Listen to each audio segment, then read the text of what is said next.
Hey everyone, welcome back to the channel. Today we're taking a deep and serious look at the ongoing crisis in Sudan. It's a situation that has been unfolding for over a year now, and the human cost is staggering. We're going to break down what's happening, who the key players are, and what the international community is, or isn't, doing about it. It all started in April 2023. Tensions that had been simmering for months finally boiled over into open conflict between two main factions. The Sudanese Armed Forces, or SAF, led by General Abdel Fattah al-Burhan, and the paramilitary Rapid Support Forces, the RSF led by his former Deputy General Mohammed Hamdan Dagalo, better known as Hemedti. These two generals were once allies who jointly seized power in a 2021 coup, derailing Sudan's fragile transition to democracy. But their partnership crumbled over disagreements on how to integrate the RSF into the national army, a key step in the planned political transition. The fighting, which began in the capital Khartoum, has since spread across the country, particularly to the Darfur region, which has a painful history of conflict. What we're seeing now is a brutal urban warfare scenario. Khartoum, once a bustling city, has been turned into a battlefield. Reports describe widespread destruction of infrastructure, including hospitals, schools, and homes. Civilians are caught in the crossfire, facing shelling, airstrikes, and street-to-street fighting. The humanitarian situation is, frankly, catastrophic. The United Nations has called it one of the worst humanitarian crises in the world today. Before the conflict, Sudan was already facing significant challenges, but now it's a full-blown disaster. Millions of people have been forced to flee their homes. According to the latest figures from the UN, over 10 million people are internally displaced within Sudan. That's one of the largest internal displacement crises globally.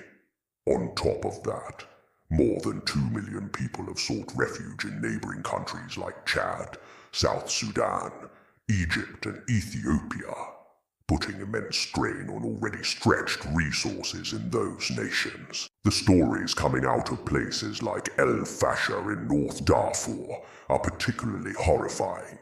El Fasher is a critical humanitarian hub and the last major city in Darfur not controlled by the RSF.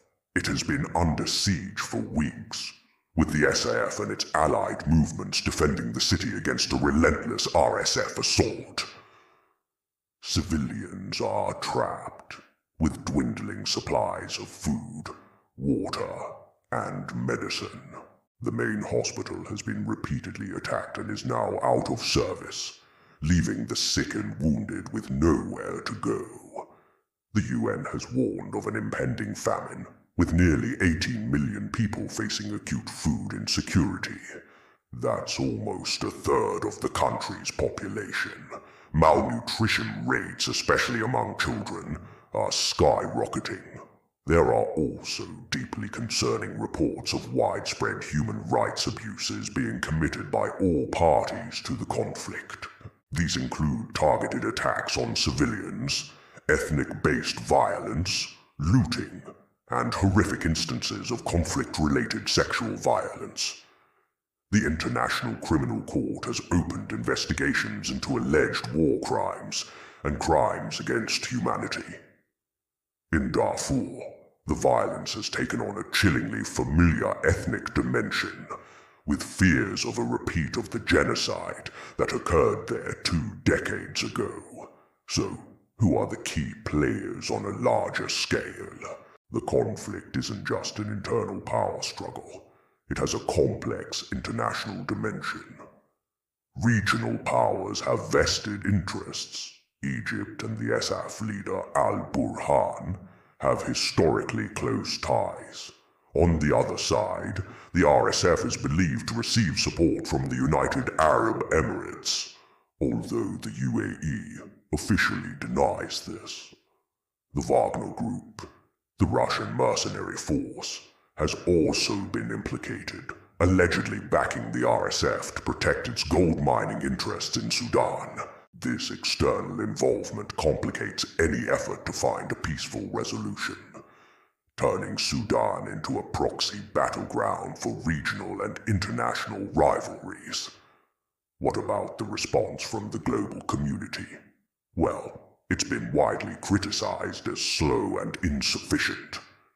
There have been numerous ceasefire attempts, mediated by countries like the United States and Saudi Arabia, but they have all failed to hold. The warring generals seem more committed to a military victory than a negotiated settlement. Sanctions have been imposed on key individuals and entities linked to both the SAF and RSF, but their effectiveness is questionable. The UN Security Council has passed resolutions calling for an end to the fighting and unimpeded humanitarian access. But these calls have largely been ignored on the ground. The humanitarian appeal for Sudan is severely underfunded. Aid agencies are struggling to operate amidst the insecurity and bureaucratic hurdles imposed by the warring factions. Getting aid to those who need it most is a logistical and security nightmare. Aid workers have been killed, and supplies have been looted. So, what's next for Sudan? The outlook is grim. There is no clear military path to victory for either side, which means the conflict could drag on for a very long time, further devastating the country and its people. The social fabric of Sudan is being torn apart. The professional middle class, the doctors, engineers, and teachers who are essential for rebuilding the country, have fled. The economy has collapsed. A genuine peace process seems distant. For any talks to succeed, there needs to be sustained, unified international pressure on both generals and their external backers. This pressure must be strong enough to convince them that a military solution is impossible, and that the only way forward is through negotiation. Any future political settlement must also include civilian stakeholders, pro-democracy groups, women's organizations, and youth movements, who are the driving force behind the 2019 revolution that ousted longtime dictator Omar al-Bashir. Their voices have been largely sidelined since the war began, but they represent the best hope for a democratic and peaceful future for Sudan. It's easy to feel helpless when faced with a crisis of this magnitude, but it's crucial that we don't look away. The people of Sudan deserve the world's attention and support. We can help by raising awareness. Share this video. Talk to your friends and family about what's happening. You can also support organizations that are on the ground providing life-saving aid. I'll link some of them in the description below, like Doctors Without Borders, the UN Refugee Agency, and the World Food Programme. Donating, even a small amount, can make a difference.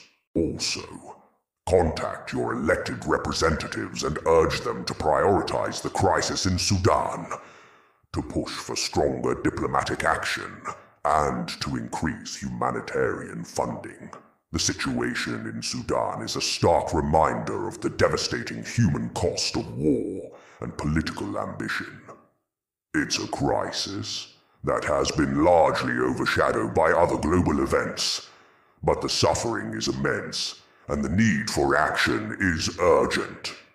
Let's not let the people of Sudan be forgotten. Thank you so much for watching. I know this was a heavy topic, but it's an incredibly important one. If you found this video informative, please give it a like and subscribe to the channel for more deep dives into global issues. Stay informed, stay engaged, and I'll see you in the next one.